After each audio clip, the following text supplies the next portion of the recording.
దేవుడు తన స్వరూపంలో ఆది దంపతులైన ఆదాము హవ్వలను సృజించాడు.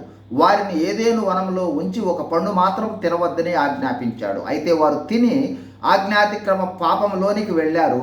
ఫలితంగా దేవుని సహవాసం కోల్పోయి పాప శాప మరణాలకు లోనయ్యారు. పాపము నుండి విడుదల పొందుట మానవులకు అసాధ్యమైంది. అప్పుడు దేవుడు సమస్త మానవాళి పాప ప్రాయశ్చిత్తము యేసు ప్రభువును పంపి కల్వరి శిలువలో పాప ప్రాయశ్చిత్త బలి గావించాడు 2025 సంవత్సరాల క్రితం. బైబిల్ గ్రంథంలో కీలకమైన పదము మారు మనసు. ఈ మారు మనసును యేసు ప్రభువుతో పాటు అనేకులు ప్రకటిస్తూనే ఉన్నారు.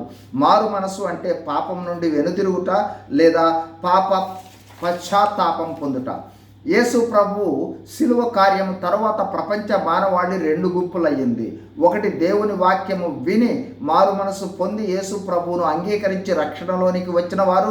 రెండవ గుంపు దేవుని వాక్యమును ప్రభువును విశ్వసింపక మారు మనసు పొందని వారు. మారు మనసు లేకుండా జీవించి మరణించిన వారి శరీరము మంటిలో కలిసిపోగా వారి ఆత్మలు తాత్కాలిక నరకము లేదా హింస లేదా శిక్షలోనికి వెళ్తాయి.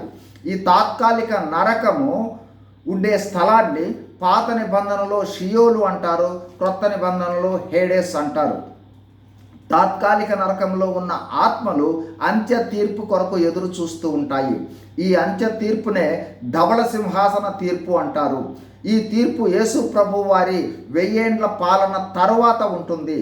సృష్టిలో ప్రభువు లేక చనిపోయిన వారందరూ తిరిగి పునరుద్ధానులై యేసు ప్రభు తుది తీర్పును పొంది నిత్యాగ్ని గుండంలో వేయబడతారు.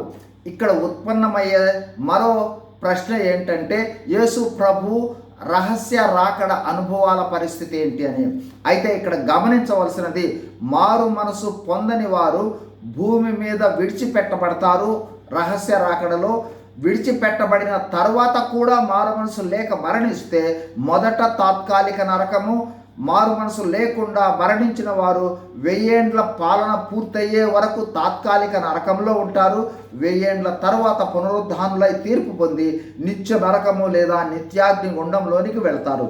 కావున నేడే మారు మనసు పొంది పాప క్షమాపణ ద్వారా రక్షణలోనికి వచ్చి నిత్య అగ్నిగుండం నుండి తప్పించుకోవాలని ప్రతి ఒక్కరికి మనవి చేస్తూ సెలవు తీసుకుంటున్నాను. God bless you. Thank you.